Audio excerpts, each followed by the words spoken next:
Bem-vindo no canal Força e Amor. Se é a sua primeira vez aqui, se inscreva no canal se você ainda não é inscrito. Dessa forma, você receberá notificações quando os novos vídeos forem gerados. Gratidão. Quando uma parte do texto estiver em negrito, vocês ouvirão um pequeno sino no início e no final deste texto. Carta 1, parte 2. É significativo que nunca tenha sido publicamente questionada a ausência de registros de minha juventude. Qual foi a verdadeira razão de tão importante omissão?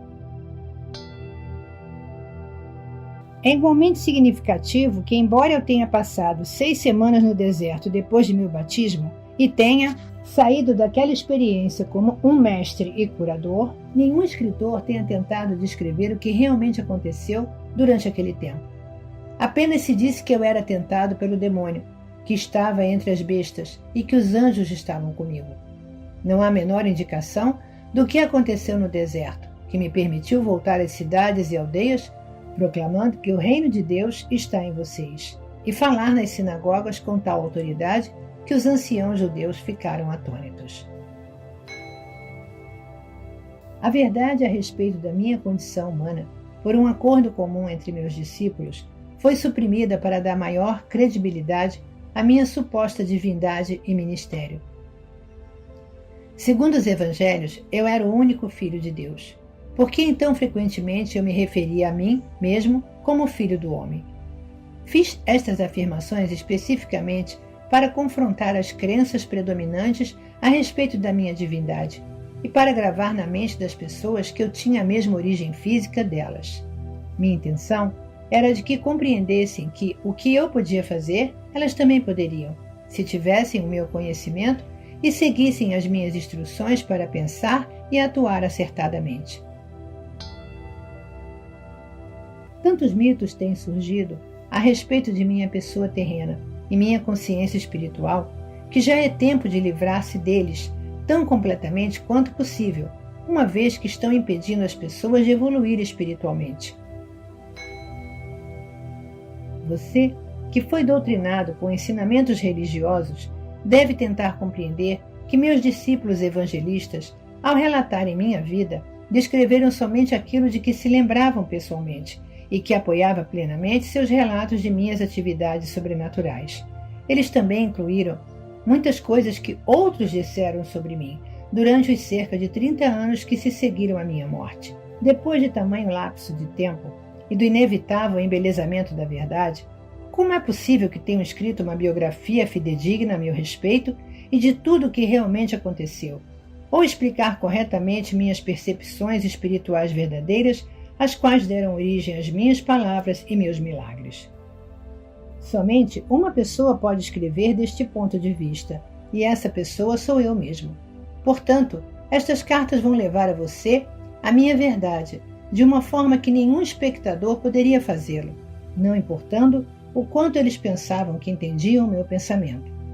Por esta razão, durante mais de 40 anos, a mente do meu canal tem sido sistematicamente purificada de todo ensinamento ortodoxo e o sistema de comunicação entre nós tem sido aperfeiçoado.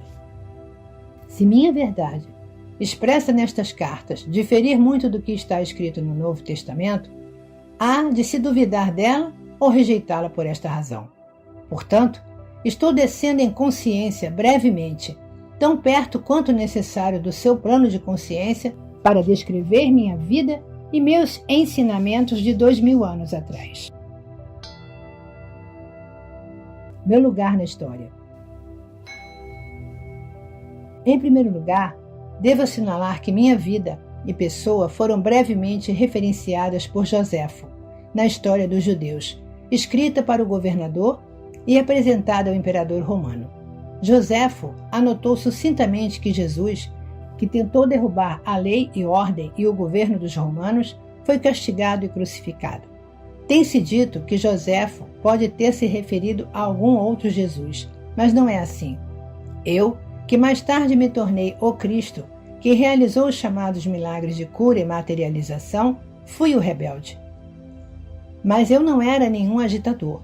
Não incitei deliberadamente as pessoas a desafiar os romanos, nem a desafiar a lei e a ordem.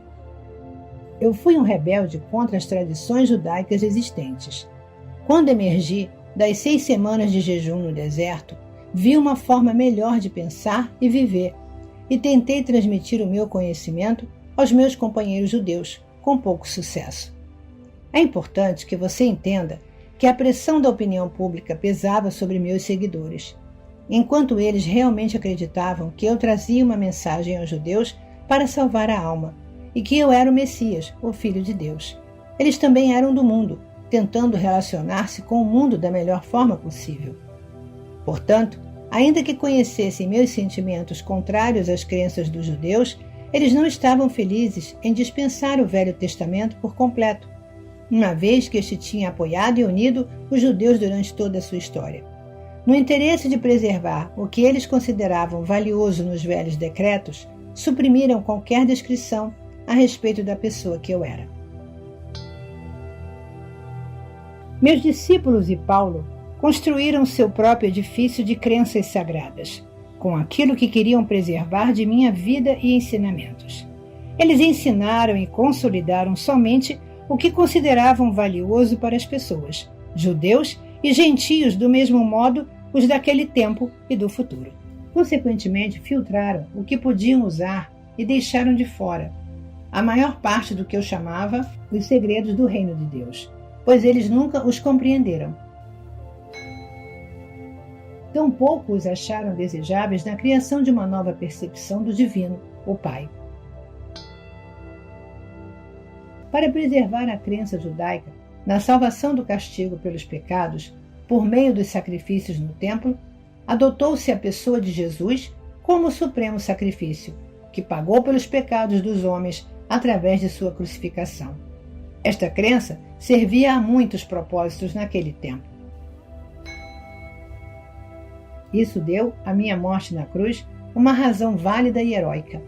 Ela provava às pessoas que eu era o Filho de Deus e que havia realizado uma missão específica até o fim da minha vida. Esta crença também provou ser de grande consolo para os judeus quando seu templo foi destruído pelos romanos e levou a muitas conversões.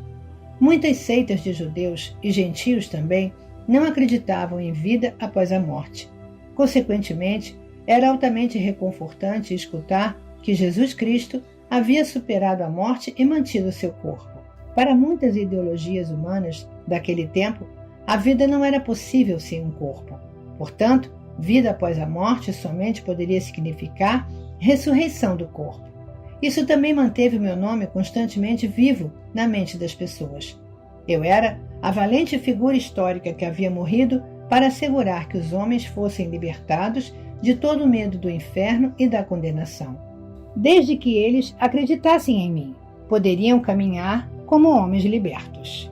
É somente porque meu nome se manteve vivo até hoje que posso vir agora até você para oferecer-lhe a verdade que eu queria muito compartilhar com as pessoas há 2000 anos.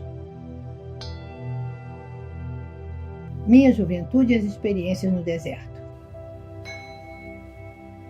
Eu nasci na Palestina. Minha mãe estava convencida de que eu era o Messias. Ao contrário da crença popular, eu não era uma criança santa. Aos 12 anos, levaram-me até o templo para ser entrevistado pelos sumos sacerdotes, para que se determinasse se eu estava pronto para iniciar o treinamento religioso judeu. Fui rejeitado por ser demasiado teimoso. Amargamente decepcionada, minha mãe me levou para casa e fez o seu melhor para criar-me na santidade, que marcou o seu próprio comportamento em todos os momentos. Aquela era uma tarefa impossível, já que eu era, acima de tudo, um individualista de comportamento indisciplinado. Fiquei ressentido com as orientações de minha mãe e sua tentativa de disciplinar-me. Como jovem, tornei-me impossível de controlar, um verdadeiro rebelde. Rejeitei a adesão incondicional de minha mãe à fé e tradições judaicas, preferindo o riso às atitudes hipócritas. Recusei-me a aprender um ofício que me confinasse à rotina. Escolhi misturar-me com todo tipo de gente das classes mais desfavorecidas, bebendo com eles, conhecendo prostitutas e me divertindo, conversando, discutindo, rindo e sendo um ocioso. Quando precisava de dinheiro, ia trabalhar nos vinhedos por um dia ou dois, ou fazia trabalhos que me pagassem o suficiente para comer e beber, proporcionando-me o lazer que desejava. Apesar de todos os meus defeitos como ser humano, minhas atitudes descuidadas e indolentes, minha obstinação e determinação egocêntrica para pensar minhas próprias ideias, sem me importar com o que os demais pudessem pensar a meu respeito, eu tinha uma profunda preocupação com as pessoas. Eu era profundamente emocional. Em palavras atuais, eu seria chamado de hiperreativo, hiperemotivo. Tinha um coração caloroso, compassivo e empático. A presença da doença, da aflição e da pobreza me comoviam profundamente. Era um acirrado defensor daqueles que você chama de desamparados. Poderia-se dizer que eu era gente do povo. Vivi muito perto dele em um espírito de companheirismo, escutando suas aflições, compreendendo-o e me importando.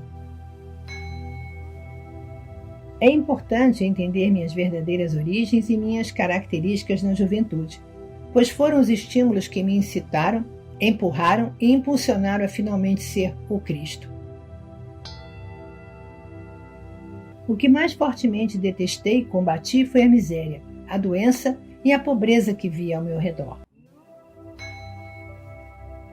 Isso me enfureceu e me tornei estridente e apaixonadamente zangado por ver as pessoas maltrapilhas, magras e famintas, doentes e aleijadas, sendo cruelmente intimidadas pelos líderes judeus, que as sobrecarregavam com leis e práticas sem sentido, ameaçando-as com punições de Jeová caso não obedecessem. Declarei a todos os que poderiam escutar-me que aquelas pobres pessoas já suportavam o suficiente para também serem esmagadas por medidas sem sentido e restritivas do prazer. Qual era a razão de viver se não nascíamos para sermos felizes? Recusei-me a acreditar em um Deus justo, segundo as tradições judaicas. As advertências bíblicas, proféticas, sobre o julgamento e cólera de Jeová contra as pessoas me indignaram. Apesar de tudo, pessoas são pessoas, fazendo o que sua natureza humana as impulsionava a fazer. Nasceram pecadoras. Então, por que deveriam ser julgadas e condenadas a levar uma vida de sofrimento e pobreza por não terem cumprido os 10 mandamentos? Qual era o sentido de tais afirmações? Para mim, essa crença judaica representava um Deus ilógico e cruel, e eu não queria nada com ele. Parecia para mim que se existia tal divindade, então o homem estava condenado à miséria eterna. A simplicidade e liberdade que encontrei nas encostas das colinas, nas planícies, nos lagos e montanhas, refrescaram meu espírito interior e aquietaram minha cólera, que murmurava contra o Deus judeu. Assim, neguei-me a acreditar em qualquer palavra do que os anciões judeus tentavam ensinar-me. No entanto, lá pelos 25 anos de idade, uma nova linha de questionamento tomou conta dos meus pensamentos.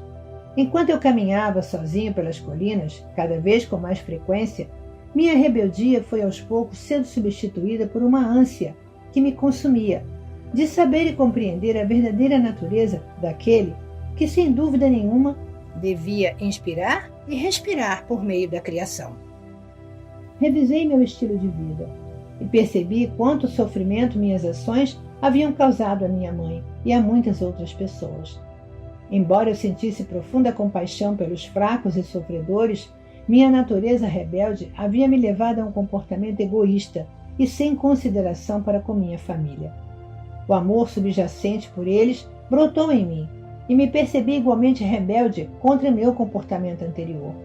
Escutei falar de João Batista e do trabalho que fazia entre os judeus que vinham até mesmo de Jerusalém para ouvir suas palavras. Decidi visitá-lo para que me batizasse. A caminho do Rio Jordão, senti-me muito entusiasmado com a possibilidade de ser batizado e começar uma nova vida. Eu sabia que, apesar de meu emocionalismo indisciplinado, também tinha nascido com uma inteligência aguçada e com um dom para o debate inteligente e persuasivo, o qual eu tinha usado caprichosamente de forma negativa, levando as pessoas a desenfreadas discussões.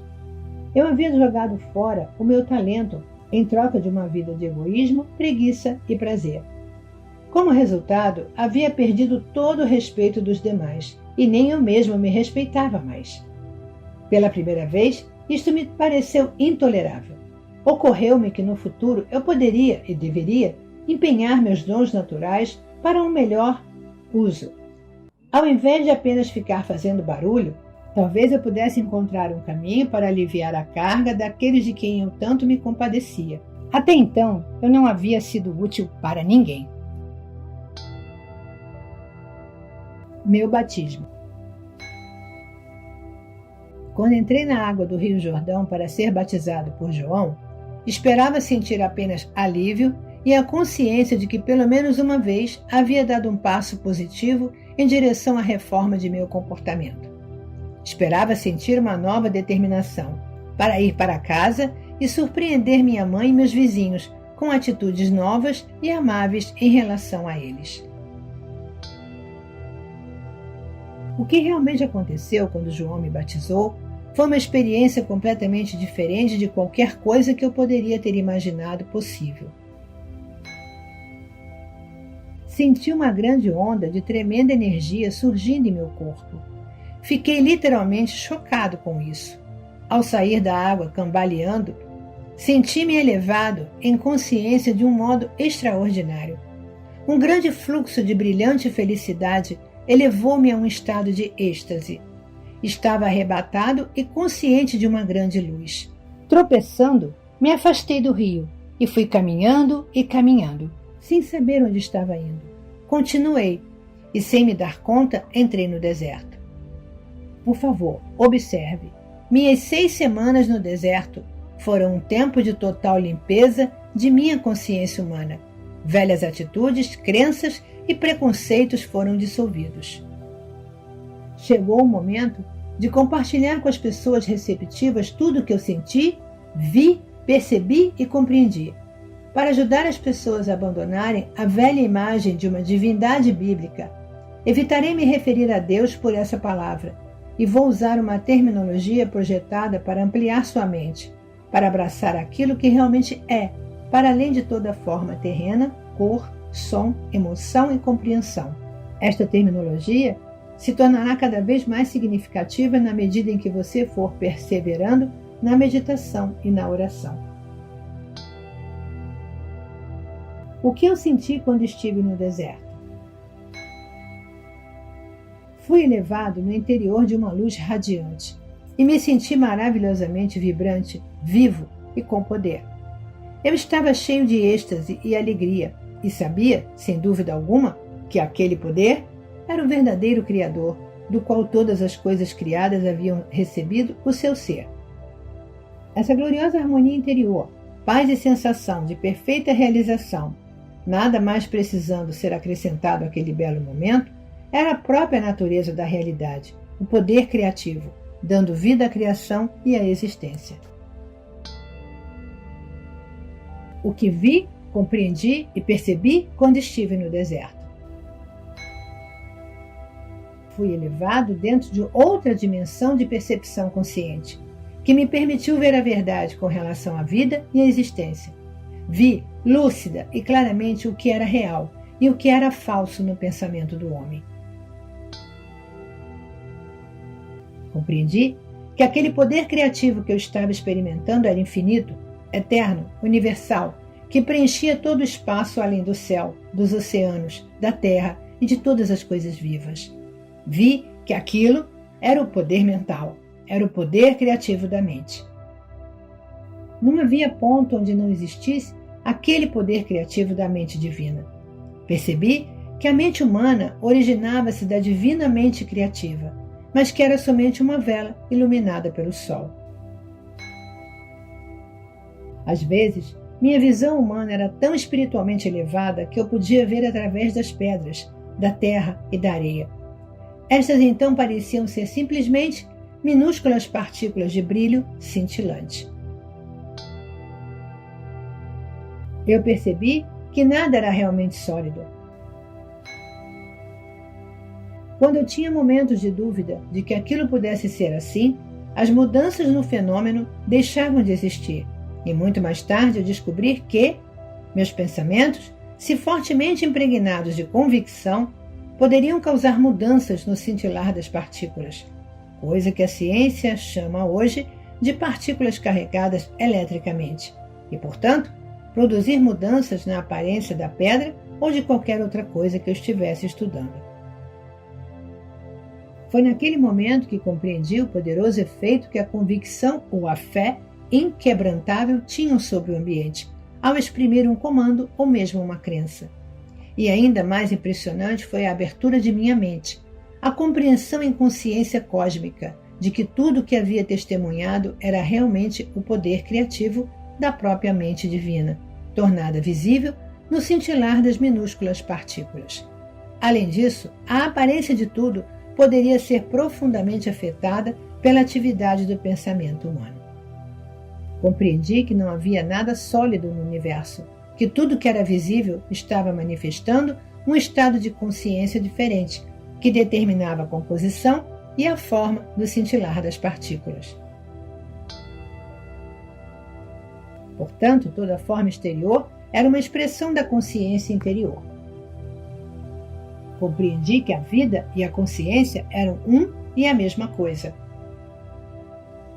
Era impossível dizer isto é vida e aquilo é consciência. A consciência era a vida, e a vida era a consciência, e era o poder criativo de ambas, mente universal divina, mais além, dentro e por trás do universo. Compreendi que as pessoas davam grande importância à individualidade e à forma. Elas não podiam imaginar uma mente ou inteligência operando de modo efetivo, senão por meio da forma individual. Por isso, os judeus haviam criado uma imagem mental de um imenso ser supremo, tendo todos os atributos positivos e negativos do ser humano. Desta forma, era possível para os profetas acreditarem em e falarem da ira de Jeová, ameaças e castigos e da vinda de enfermidades e pragas em resposta à desobediência humana. Mas percebi que estas imagens mentais eram mitos. Elas não existiam. Percebi que em qualquer dimensão da existência era a mente, a inteligência manifestada, que era o fator mais importante no que se refere à criação e ao homem em si, de modo que se deveria reescrever o Gênesis assim: antes da criação era a mente universal, o poder criativo dentro e por trás da criação em si. Tendo visto tão claramente, para além de toda a discussão, que o poder criativo da mente universal estava em todo lugar, no infinito do céu e ativo dentro de formas terrenas, fui impulsionado interiormente a olhar ao meu redor. Olhei e vi apenas cascalho e pedra. Então subitamente me foi apresentada a imagem de uma bela paisagem, na qual crescia todo tipo de plantas, arbustos e árvores, aves sobrevoando as árvores e animais pastando na relva.